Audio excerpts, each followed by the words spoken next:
Cathy, thank you so much for joining us tonight. We're thrilled to be able to honor you and to get to speak to you in person.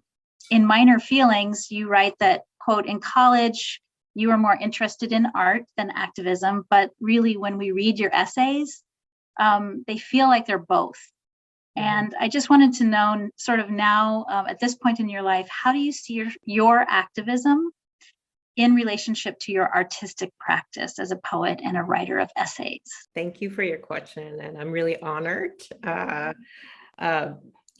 to be here and be celebrated by University Settlement, and it's such an important nonprofit organization. I see art and activism to be just interrelated, deeply, deeply connected. I mean, I think that, first of all, art is activism. It is a form of activism. And the way it is a form of activism is that art has the ability to change the way we think. It has the ability to change our consciousness. If we were seeing the world with a veil thrown over the world, the art has the capability of kind of ripping that veil away to show us what that world is. So it's a form of truth telling, and that's really, really very much important.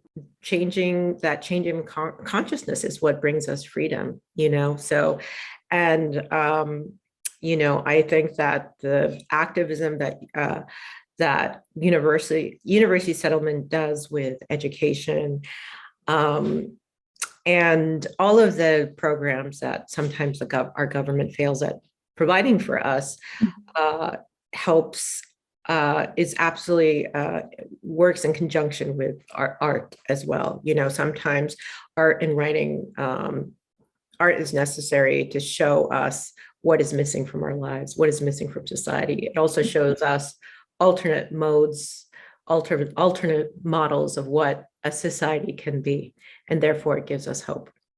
Every year at University Settlement, we engage thousands of people of all ages to navigate through crises, but also just the stresses of life in New York City, and including the added stresses imposed by poverty.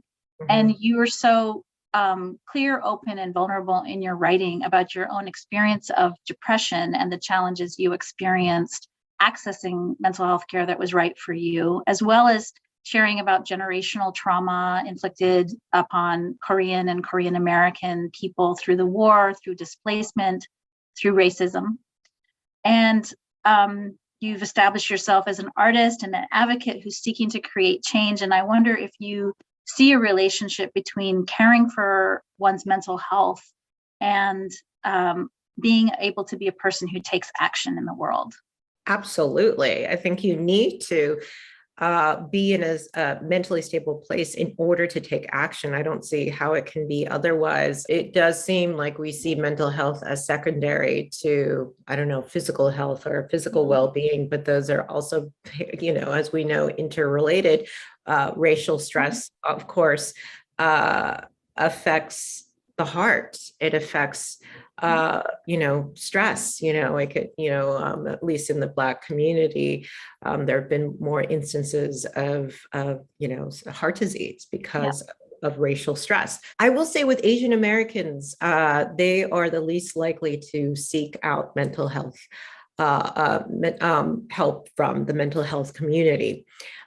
There's also a really high suicide rate among Asian Americans, especially Asian American youth. It's a big problem, and we have to I try to really communicate to Asian Americans how absolutely necessary it is, how absolutely necessary mental health is. A lot of immigrants, especially low-income immigrants, have been driven to extreme that I think, like a typical American who've been here for generations, really have no understanding of. It's like, even if they come here voluntarily, it's still just an extreme displacement. And if I were to use my own family as an example, they were, they had, with my parents, they went through war, poverty, all kinds of duress. And then they come here and they started from zero. And I just can't imagine. But then they also refused any kind of therapeutic help. That's going to affect you as a person. And it's important to talk about it. It's important to seek help. It's, because only when you feel better about yourself, mind and body, do you feel ready to change the world so that all of us have that same sense of well-being. So you said that you wrote Minor Feelings for your daughter and to change the country's consciousness. And you quote your friend Pragita Sharma as saying that, quote, Americans have an expiration date on race, the way they do for grief. At some point, they expect you to get over it, end quote. And so with grief and in complete solidarity, it's important, I feel, that I and we tonight acknowledge that as we speak, Asian American and Pacific Islanders in New York and across the country are experiencing a heartbreaking increase and escalation of racist violence and harassment, and take a beat about that.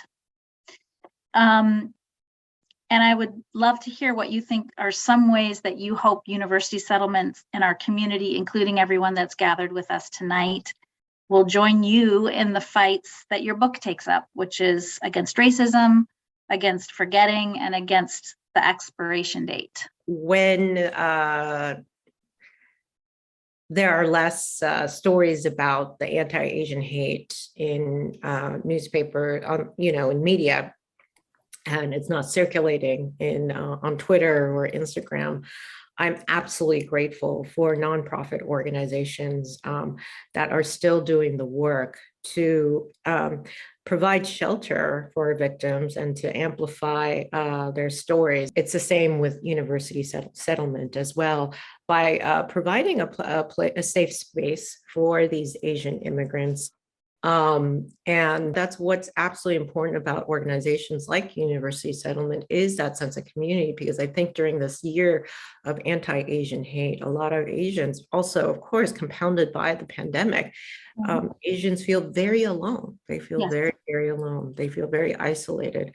And what University Settlement provides through, for their youth and for their program for, elderly immigrants, is that they provide spaces where people can get together, through arts, education, and so forth. And that is absolutely so important. It's nourishing for the soul. And, and hopefully it's also a place of activism where they will. Right. We're really hoping and looking forward to this spring and summer as a moment when we can very actively welcome and activate the neighborhood to bring people back, and all the neighborhoods that we serve. I think you hit it right on the head. Cathy, thank you so much for your time. It's such a pleasure to speak with you.